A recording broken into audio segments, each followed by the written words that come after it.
Mississippi, 1850s. At a time when black men were treated only as property, Benjamin Montgomery dared to dream about the impossible. Between chains and whipping, his mind worked like that of true genius. Benjamin developed a naval propeller model that could revolutionize river transport in the United States, but slavery did not allow it to be recognized. Even in the face of innovation, his patent was denied, not for technical failures, but by the color of his skin. Before you embark on this story, reflect. Where are you now? Have you thought how many technological advances were eased because they came with enslaved hands? It is believed that Benjamin Montgomery deserves to be remembered as an inventor. Subscribe to the channel and comment. Was it just the enslaved or genius rings by history? On a muffled day of the summer of 1852, the Mississippi sun dripped incessant on the cotton plantations of Joseph Emory Davis's farm. The heat was almost palpable, pressing the bodies of the enslaved ones that toil under the vigilant gaze of the forefront. Among them, moving with almost imperceptible grace, was Benjamin Montgomery. At 28, he was already carrying the mark of decades of servitude, but also an indomitable flame of curiosity and determination. Benjamin was not a common slave. From an early age, he demonstrated an intelligence that challenged the expectations of history condition. He learned to read and write in secret, taking advantage of the rare opportunities that arose when whites were not looking. His thirst for knowledge was insatiable, and he clung to each piece of information like a castaway that finds a lifeboat in the storm. On silent nights, in the trembling light of a candle, he devoured borrowed books, absorbing each concept as if his life depended on it. Despite his genius, Benjamin lived in a world that insisted on silenced it. In the Southern society of the United States of the 1850s, blacks worded lower, unable to any significant achievement. Slavery was the norm, the cruel reality sustained by an ideology that denied humanity of people like Benjamin. However, it refused to be defined by these invisible currents. Davis Farm was a vast agricultural empire where the hierarchy was as rigid as the steel of the currents that held the enslaved. Joseph Emory Davis, the owner, was a man of great influence and, in a way, anomaly among the farmers. He recognized Benjamin's intelligence and, while maintaining his position of master, allowed the slave to manage part of the farm's operations. Joseph saw in Benjamin a mind capable of improving the efficiency of his business, but never considered the idea of granting him freedom or recognition beyond the limits of property. It was during these years of work on the farm that Benjamin began to glimpse the idea that will change the course of naval history. Observing the boats that sailed through the Mississippi River, he realized that the design of the boat propellers was ineffective. His mind, always in search of solutions, began to mentally draw a new kind of propeller that could revolutionize river transport. But in a world that refused to hear the voice of enslaved man, Benjamin has to face the reality that invention could never see the light of day. He worked tirelessly, sketching his projects in pieces of paper that he had carefully hid. Every night, before falling asleep in his modest accommodation, he mentally reviewed the calculations and details of his creation. Benjamin Montgomery's genius was a silent scream amid the deafening noise of oppression. He knew that for someone in his position, the only chance to be heard be through actions that could not be ignored. And so, he continues to work, awaiting the moment when story, encapsulated in the form of a propeller, could finally break the silence and navigate freely around the world. Benjamin Montgomery's story was not just a man's trying to escape the ties of slavery. It was the saga of a brilliant mind struggling to emerge in a society that insisted on turning off its light.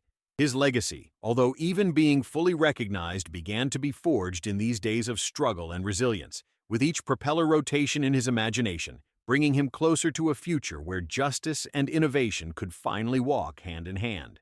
Bright morning of spring when the Mississippi River mists still danced. Lazily over the waters, Benjamin Montgomery headed for the Davis Farm workshop. The space, full of gear, tools, and rudimentary machines, was a refuge for him. There, between the smell of oil and metal, Benjamin found a sanctuary for her restless mind. The workshop was not just a workplace. It was, and his bolder thoughts gained shape. Since Joseph Emory Davis, intrigued by Benjamin's intelligence, has allowed him to work there, the slave strove to learn everything he could about mechanics. The forefront, figure res of authority and disdain, observed with disinterest, unable to understand the depth of what unfolding before them. For them, Benjamin was just one of the many slaves, although with an above-average manual skill. Gradually, Benjamin became a master to manipulate the metal. He learned to shape him accurately, every scam of the hammer, resonating as a step more towards the freedom he wanted so much. In those days, the mechanical workshops were rare, and the knowledge that Benjamin accumulated was almost revolutionary. He stood out for his ability to transform abstract ideas into tangible reality, the capacity that few in history condition could develop. The idea of the propeller continued to boil in his mind. He spent hours designing sketches on pieces of paper he carefully collected after each work session.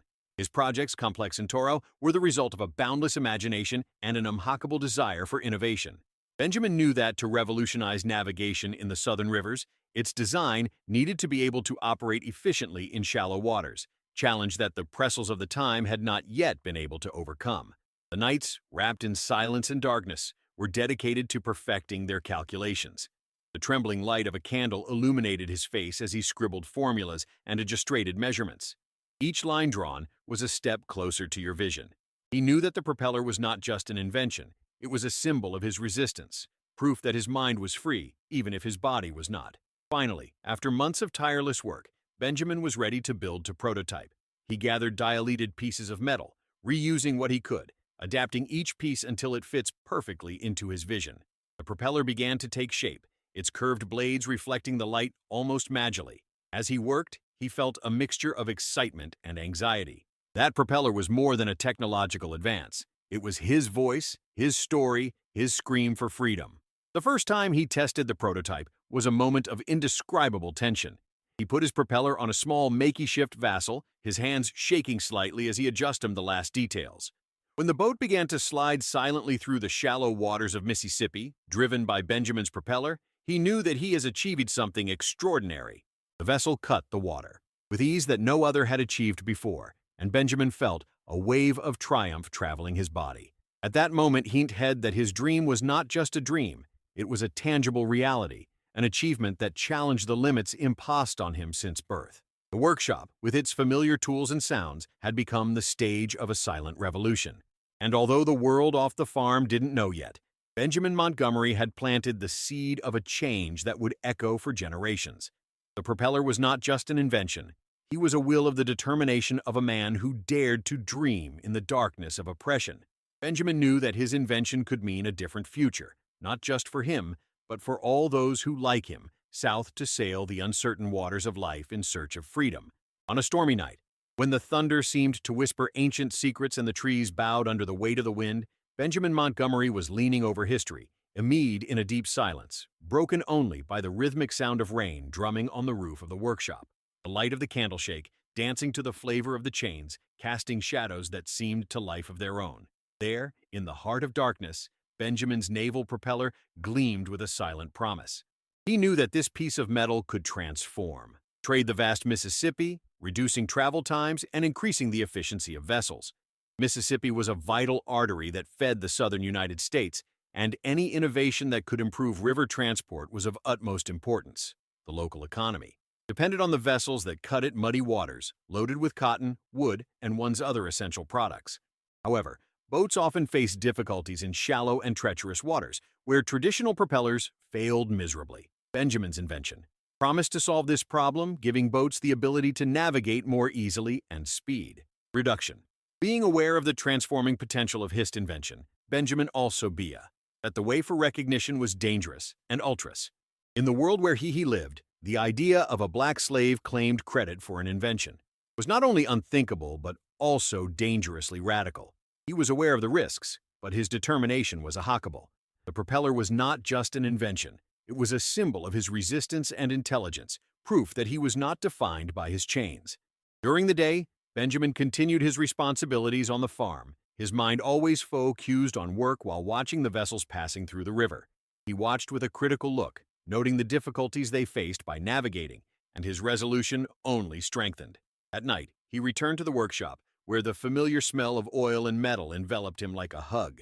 He perfected every detail, adjusted the blades until perfectly balanced, testing and reevaluating every aspect of the design. Gradually, the news of its creation began to spread discreetly among the other slaves on the farm. They saw Benjamin as a figure of hope, someone who challenged established norms and dared to dream of a different future. Between whispers and accomplices, they began to support Benjamin in small but significant ways. One of them, named Elijah, offered to help Benjamin in his workshop, bringing materials and tools he found and protecting him from the curious eyes of the forefront. Finally, the day came when Benjamin decided to present his invention to Joseph Emery Davis. He knew this was his only chance to see his propeller recognized and possible gaining disaffection kind of freedom. With his heart throbbing expectation and fear, he went to the main residence of the farm, where the master used to afternoons. The rain had ceased, leaving the air fresh and loaded from the aroma of the wet earth. Joseph Emery Davis was sitting on his porch, an impact man, but with a curious mind. Benjamin approached carefully, carrying the propeller wrapped in a cloth.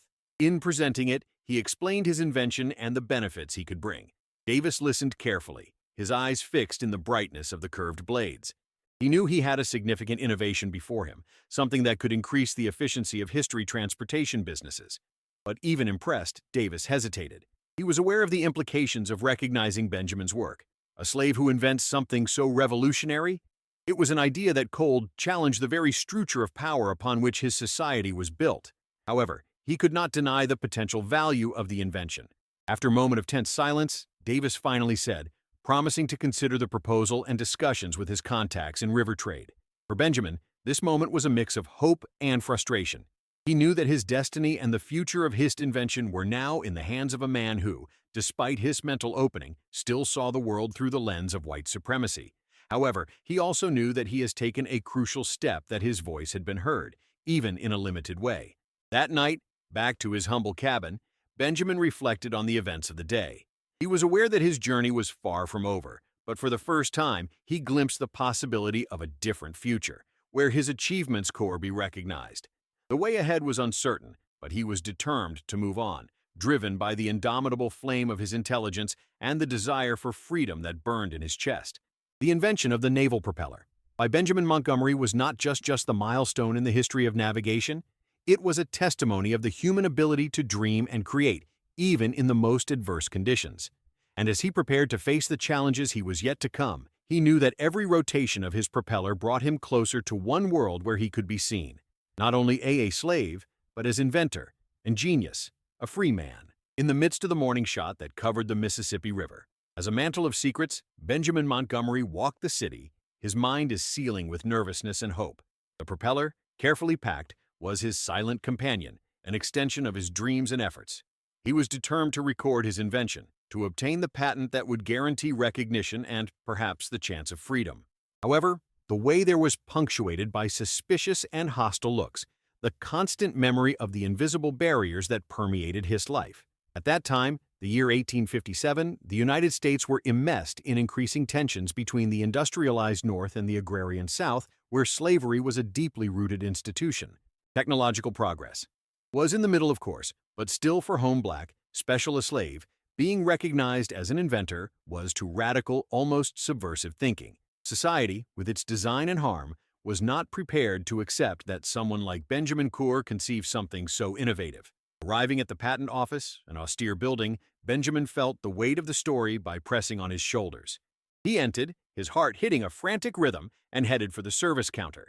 The employee, middle-aged man with a bored look, lifted his eyes just enough to notice the color of Benjamin's skin, before turning his attention to the papers before him. Benjamin, in a firm voice, explained his intent to record the naval propeller, outlining the benefits and innovation it represented. He gave his documents and sketches, his hands shaking slightly as he put them on the counter. The now visibly disconcerted employee took the papers reluctantly, his eyes rapidly through the pages before interrupting Benjamin with an abrupt gesture.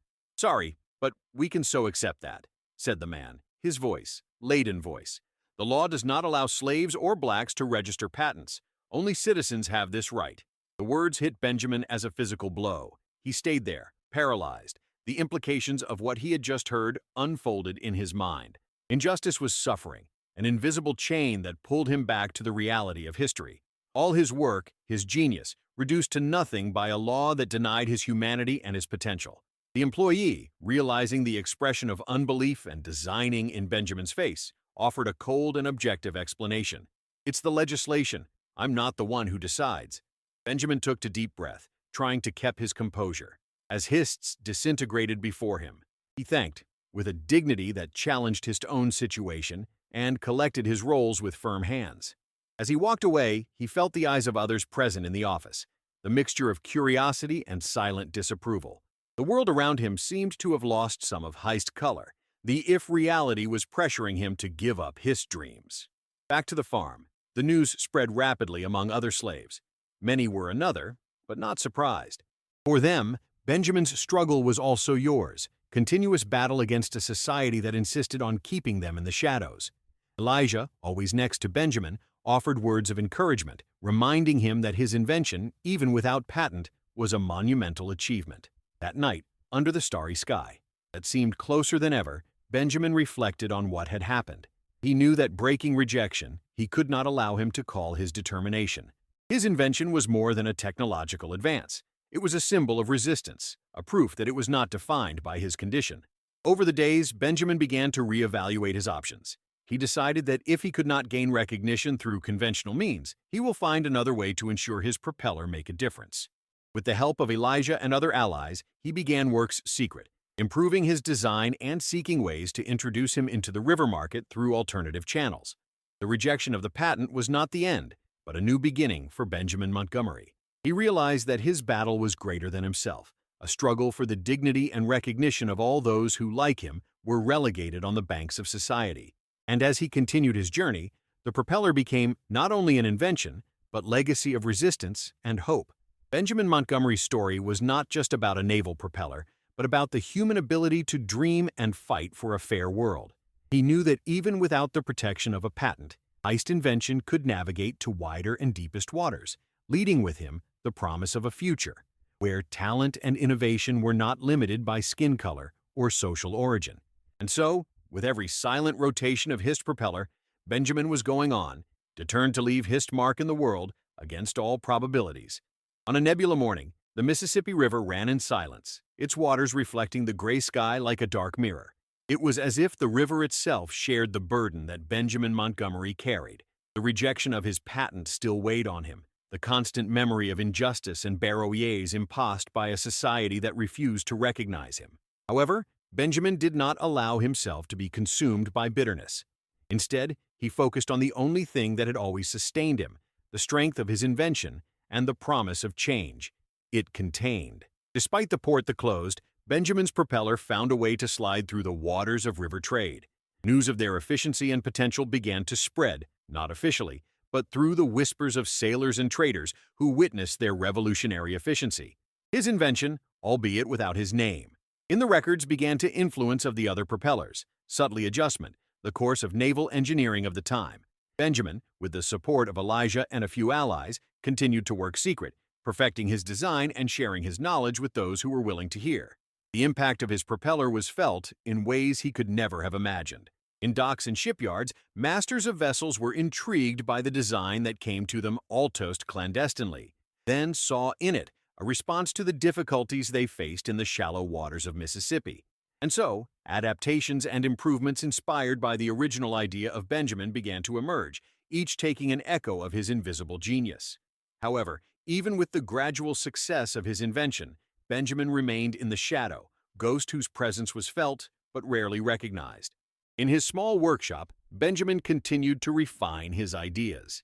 Each hammer, each adjustment, was an act of silent resistance.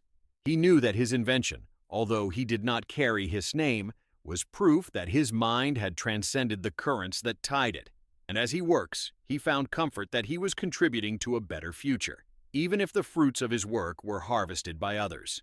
Over the years, the influence of his propeller has become undeniable. In naval conferences and engineering meetings, discussions about new propeller designs have arisen, often with a familiarity that Benjamin recognized instantly. However, his name was never mentioned. It was as if he was a shadow, always present, but eternally invisible. It saddened him, but also motivated him to continue. He knew that his struggle was not only by personal recognition, but for something greater, proof that, regardless of the limitations imposed by society, genius could not be contained. Witnesses of the time, decades later, recall Benjamin as a man of extraordinary vision. He had a mind that he saw beyond what was visible, Elijah Wild say, an elderly, the group of young people interested in the history of the inventors of the past. Elijah was still the guardian of Benjamin's memory, ensuring that even without official records, the truth about Heist's assumption was not completely forgotten. Over time, Benjamin's propeller has become a legend among Rio workers. It was mentioned in night conversations, in the light of bonfires or boat basements, an example of resistance and innovation in the face of oppression. And although most never knew the name of man, behind this invention, everyone knew the history of the slave who challenged conventions and created something extraordinary. Benjamin Montgomery, even without his properly recognized credits, left a legacy that transcended his histmans. His propeller was not just a technical innovation, it was a symbol of resistance, proof that the human spirit, when moved by determination and desire for change, cannot be contained. And so, with each boat that cut the waters of Mississippi, driven by a propeller that brought the echo of its design, Benjamin's brand continued to exist, invisible and powerful, sailing in the currents of history. While society slowly began to transform, with the Civil War and the eventual abolition of slavery by altering the United States, Benjamin remained an inspiration figure for those who sought justice and equality. Its history, although not officially celebrated, has inspired generations to fight for their rights and believe that, even in the face of the greatest adversities, human potential is unlimited.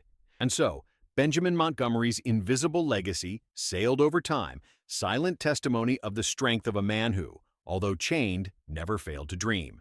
Today, the story of Benjamin Montgomery emerges from the veil of the past, the narrative of resistance and innovation that refuses to be forgotten. Light autumn morning, where sunlight filter. Through the golden leaves, the group of students gather at the campus of the university in Mississippi. Then are there to hear about Benjamin, the man whose invention revolutionized navigation, even when society tried to delete it. The teacher, a vibrant spirit woman named Sarah Mitchell, starts class with a simple question. Who has heard of Benjamin Montgomery here? The hands that get up are few, but she is not surprised. The story of Benjamin, like that of so many other black innovators, was buried under layers of loss and historical omission. However, today, she is determined to illuminate her. With a passion that transcends the simple act of teaching, Sarah narrates Benjamin's trickery, from his days of slavery on Davis Farm until he conceived the Naval Propeller who challenged the logic of the time. She describes Benjamin's perseverance, her dedication to outlining the propeller in the light of a candle, her tireless effort to turn it into reality. Students listen, carefully, disappear, leaning forward, fascinated by the story that unfolds before them. Sarah talks about the social context of the 19th century, about how Benjamin's genius flourished in an environment that denied collection to those who had their skin color. She mentions Joseph Emery Davis, the master who saw potential in Benjamin, but his vision was still limited by the social norms of his day. And then she reaches the crucial point, Benjamin's rejection in the patent office, an act of injustice that echoes to this day. She explains how, prompted this reject, Benjamin's invention found her way to the waters of Mississippi, influenced future designs, and paving the way to subsequent innovations. Benjamin's propeller was like a stone, thrown into calm lake, says Sarah, where his waves expended far beyond what he could have imagined. Students absorb each word, some taking notes, others just letting themselves through history. Throughout class, Sarah intersperses reports of witnesses of the time, letters of sailors who heard of Benjamin's propeller, and the thrill-to memories of Elijah, the faithful friend who never his story die. Elijah was like lighthouse, says Sarah, keeping Benjamin's memory so that one day she could illuminate the path of others. At the end of class, Sarah leads students to reflect on the lasting impact of Benjamin Montgomery. He is a symbol of how genius cannot be contained, she says, the testimony that even when society's structures try to silence us, our voice can find a way of being heard. The room is silent, and Sarah knows she left a mark in the hearts and minds of her students. The class about Benjamin Montgomery is not just a history lesson. It is a call to action. It is a memory that the past is full of unprecedented stories of resistance and innovation, waiting to be rediscovered and celebrated.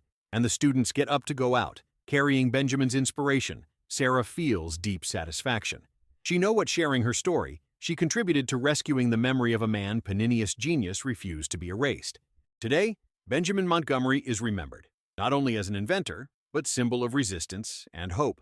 Its history, recovered from the shadows, is proof that, even in the face of the greatest adversities, the human spirit is indomitable. And so, with each class, each discussion, and every memory, Benjamin continues to navigate the currents of history, guiding those who, like him, seek a world where talents can shine freely.